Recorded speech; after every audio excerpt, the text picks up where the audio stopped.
Suppose that कि एक height है, इसको h मान लेते हैं, और इस h हाइट से किसी बॉडी को प्रोजेक्ट किया जा रहा है। ये कोई बॉडी इस तरीके से, ठीक है। जो बॉडी का जो पाथ होगा वो कुछ इस तरीके से जाएगा।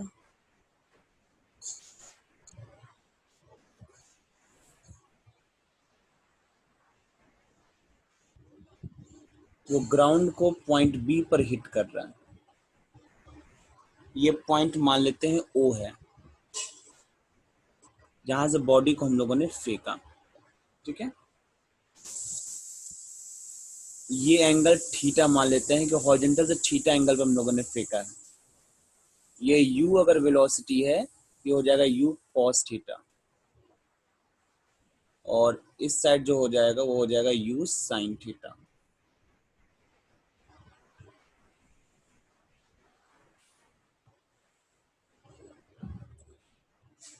ये इसको रेंज बोलेंगे हम लोग, कितनी दूर जाकर के ये गिरा, इसको रेंज बोलेंगे,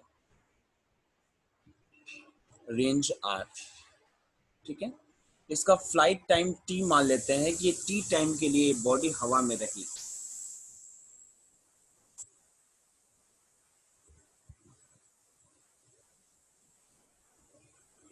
ठीक है। सबसे पहली चीज हम लोग जो कैलकुलेट करेंगे वो है टाइम ऑफ फ्लाइट।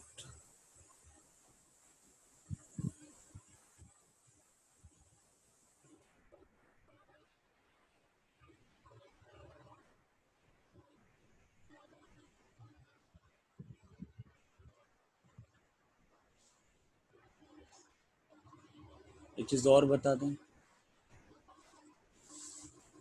यहाँ एक्सेलरेशन ड्यू टू ग्रेविटी किधर लग रही है, नीचे की तरफ।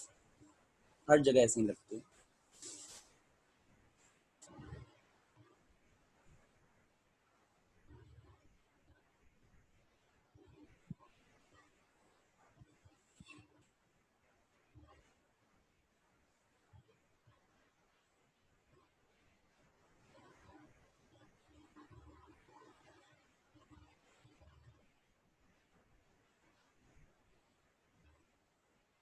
लिखते हैं, let flight time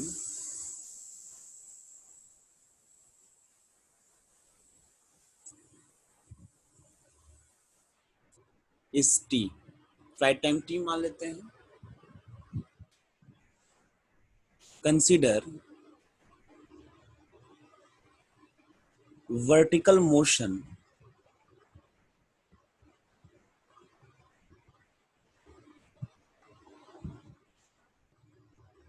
from O to B. O से बी तक का वर्टिकल मोशन बस देखिएगा, ठीक है, कि बॉडी कैसे नीचे की तरफ आ रही है। तो ओ से बी तक का अगर वर्टिकल डिस्प्लेसमेंट अगर आप देखेंगे, तो वर्टिकल डिस्प्लेसमेंट तो यही ना होगा, यही होगा वर्टिकल डिस्प्लेसमेंट ओ से बी तक का, यानी कि एच।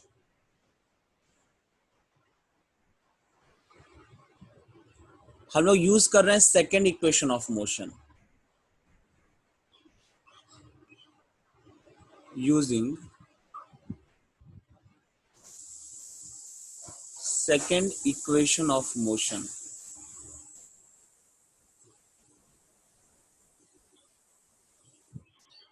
क्या है, S equal to u t plus half a t square.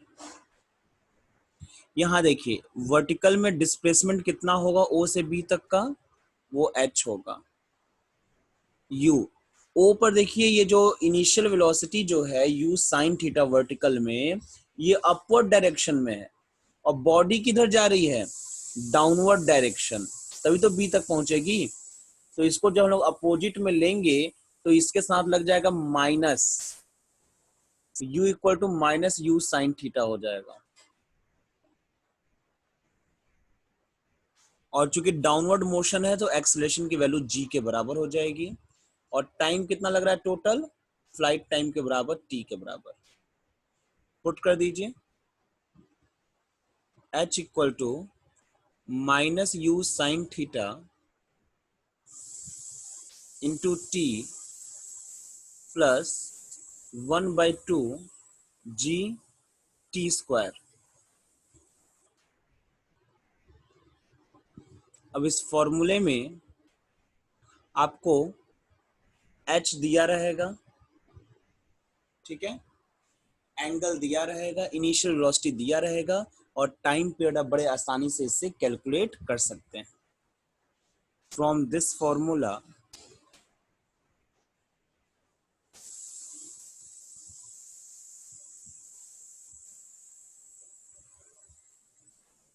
we can calculate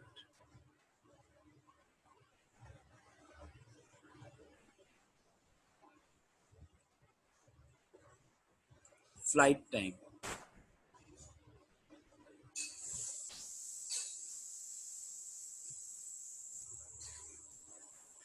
ठीक है, फ्लाइट टाइम तो कैलकुलेट कर लिया, अब रेंज कैलकुलेट कर लेते हैं। Are range,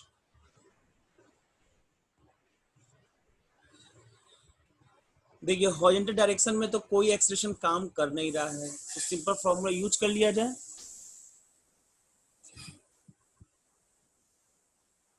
since there is no acceleration,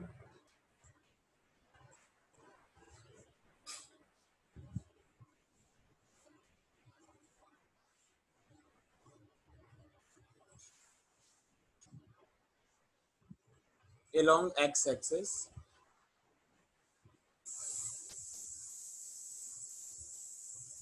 thus displacement equal to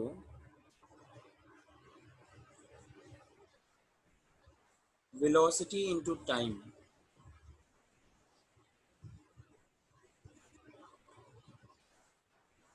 displacement कितना है r का, वेलोसिटी कितनी होगी इसके अलोंग u cos थीटा, और टाइम कितना लगेगा फ्लाइट टाइम के बराबर।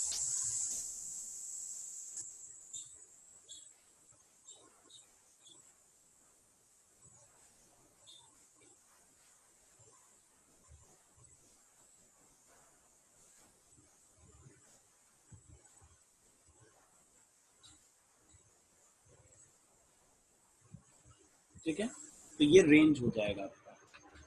अब कुछ स्पेशल केसेस भी आप डिस्कस कर सकते हैं।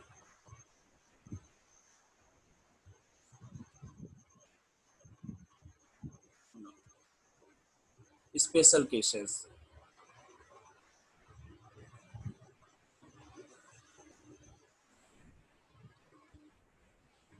देखिए पहले स्पेशल केस में क्या है,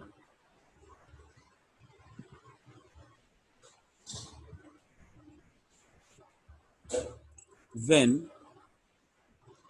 body is thrown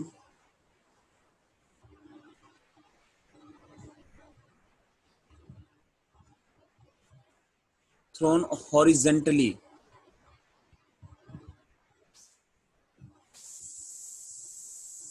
from a height।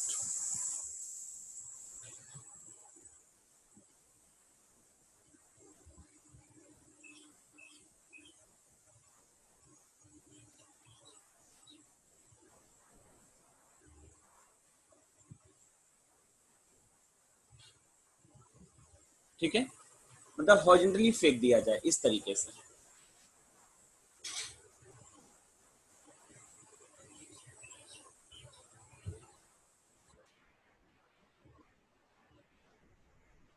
ऐसे ऐसे केस में उसका पाथ कैसा होगा, ऐसे बॉडी नीचे की तरफ आएगी।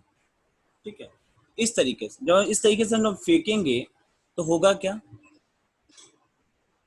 देन u साइन थीटा, इसकी वैल्यू क्या हो जाएगी, जीरो। u साइन थीटा क्या हो जाएगा, जीरो, क्योंकि वर्टिकल जो वेलोसिटी होती है उसी को तो u साइन थीटा बोलते हैं। ठीक है, लिख देते हैं u y equal to u sine theta equal to zero. This implies that sine theta equal to zero and this implies that theta equal to zero, यानी कि एंगल क्या हो गया, जीरो। तो अगर इसको आप पुट कर दीजिए, देयरफॉर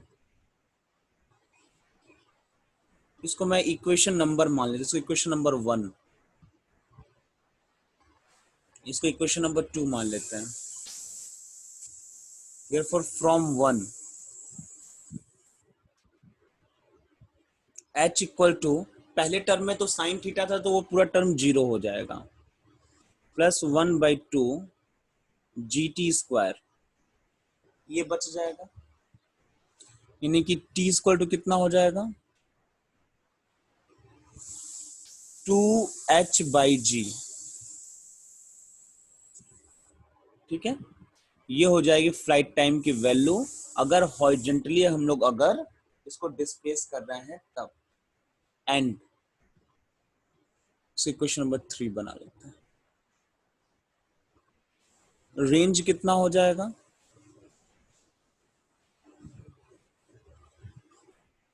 u cos 0 डिग्री हो जाएगा ना, इंटू टी, cos 0 की वैल्यू 1 होती है, तो r स्क्वायर हो जाएगा u इंटू टी। ये हो जाएगा रेंज। इसको इक्वेशन नंबर 4 बना लेते हैं।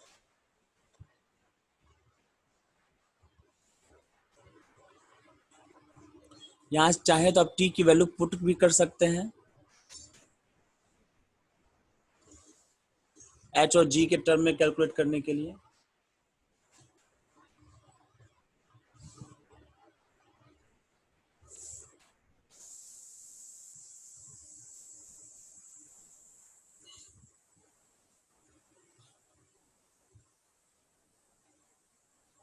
ठीक है, दोनों को कंबाइनली इक्वेशन नंबर 4 हम बोल रहे हैं। ठीक है,